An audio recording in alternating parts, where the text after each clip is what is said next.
When working with databases, it is often necessary to insert new data into them. One of the ways to do that is by using the query builder. The first step to inserting data inside a database using the query builder is to build the query itself. So let's get rid of the plug method. And since we're going to insert one single row, we need to chain the insert method to it, where you need to pass in an array of key value pairs, where the key will represent the column name and the value will represent the data to be inserted. So let's define them. Let's say that the user underscore ID is equal to 1. The title is inserted through the DB facade. The slug as well. Let's define the excerpt of just a simple value of excerpt. We have the description, which is a description. We have the is underscore published, which is equal to true. And then we have the minutes to read, which is equal to 2. I have refreshed the browser and you could see that true has been returned, meaning that one database row has been added. Now this code right here has created a new instance of the query builder and uses it to insert a new row into the post table. The row contains data of the user ID, title, slug, excerpt, description, is published, and minutes to read. Now let's double check that by opening our database client and opening the post table, where right at the bottom you will see that we have created a new row where we have a title of inserted through the DB facade. There might obviously be a chance where you need to insert multiple rows into a table at once. For that, you could just keep using the insert method, but we need to redefine it a little bit. Let's copy all key value pairs. Now let's delete it for a moment. And we have already passed in an array into the insert method, but we need to pass in another set of brackets for each inner array representing a separate row of data. So if we hit enter right here and paste what we just copied, change the title to insert through the DB facade 2 and the slug as well. Then right after our closing bracket, we could add a comma, add another array, and paste it right here where we could change the title to 3 and the slug as well. Behind the scenes, I have refreshed the browser and as you could see in Ray, Laravel responded back with true, meaning that this code inserted 2 new rows into our post table. If we open our post table and refresh it, you will see that we have added 2 new rows. Right now, we can't refresh the browser again because we will receive an error, which will say that we have already defined a post with a title and slug inside our table.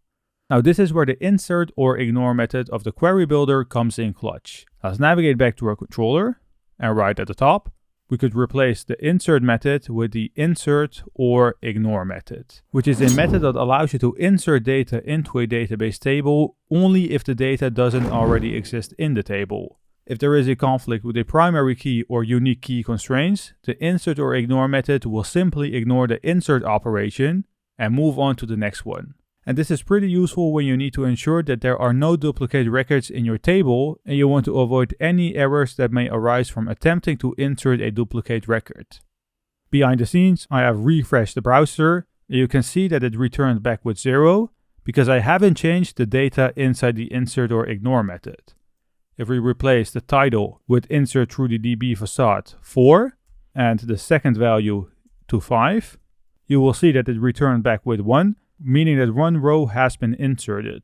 And this is happening because the slugs are equal to each other. So it started at the first row that it should be inserted.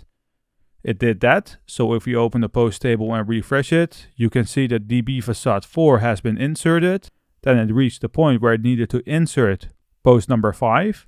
But since the slug is equal to post number 4, it skipped over it. Finally, Laravel offers the upsert method. It is common to encounter situations where you need to update an existing record or insert a new one, depending on whether an equivalent record already exists in the database or not. This operation is also known as an upsert. Now let's replace the insertOrIgnore method inside our query with the upsert method. It's throwing an error because it accepts 2 arguments, an array of values to insert or update, which we have passed in. And let's actually remove one post just for the readability. Alright, let's get rid of the array as well. Then we need to pass in a second argument right after the closing bracket, because we need to pass in a second argument which will consist of an array of column names to use for matching, which in this case will be the title and the slug, since both of them are unique. This means that if a row with a matching title or slug already exists in the table, it will be updated with a new name and value. If no such row exists, a new row will be inserted. So let's say that we want to insert a title of X and the slug as well. Behind the scenes, I've refreshed the browser and you will see that it has returned back with 1, meaning that one row has been inserted into the database. If we then change our slug to X2, you'll see that it has returned back with 2. If we open the post table and refresh it, you'll see that it has updated the row because the title that we have passed in as second argument does exist. So it just updated the row. Now the upsert method of the query builder in Laravel is pretty powerful for performing inserts or update operations on large datasets. By using this method, you can avoid making multiple round trips to the database and improve the performance of your application. Whether you need to insert a new row or update an existing one, the upsert method makes it easy to get the job done.